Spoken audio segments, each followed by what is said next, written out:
Welcome to Blessed Beyond Measure, where we gather as sisters to learn and grow in God's truth.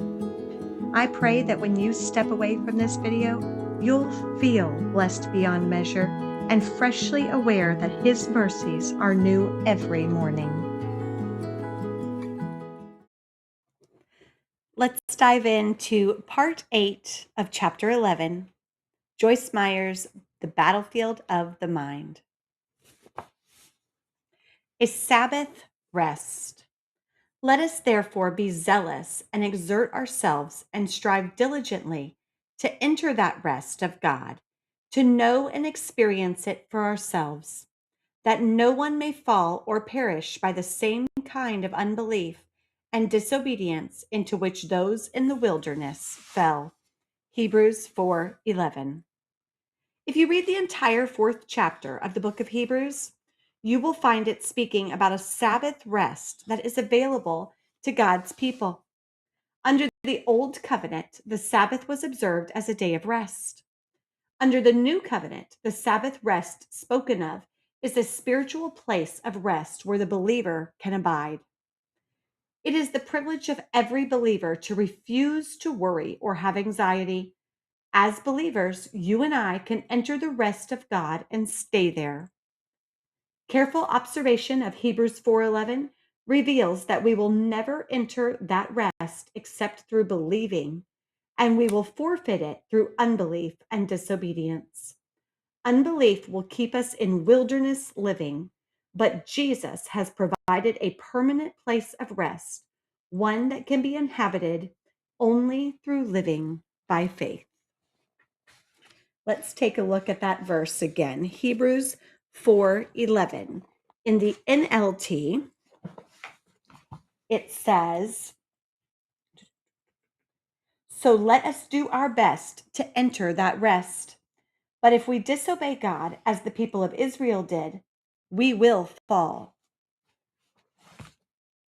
In the discussion questions for this section, Joyce asks us, according to this scripture, we as believers can enter a Sabbath rest. The entire 4th chapter of the book of Hebrews speaks about what that is available to God's people. Again, it's rest. How does the Sabbath under the new covenant differ from the Sabbath under the old covenant? So under the old covenant, it was a physical rest, and under the new covenant, it is a spiritual rest. How do we enter spiritual rest?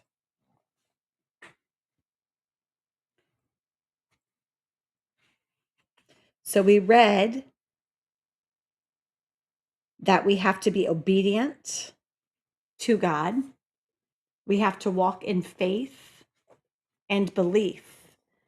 In my mind, it translates as trusting that God's got it, right? He tells us a million times in scripture that He has it all handled.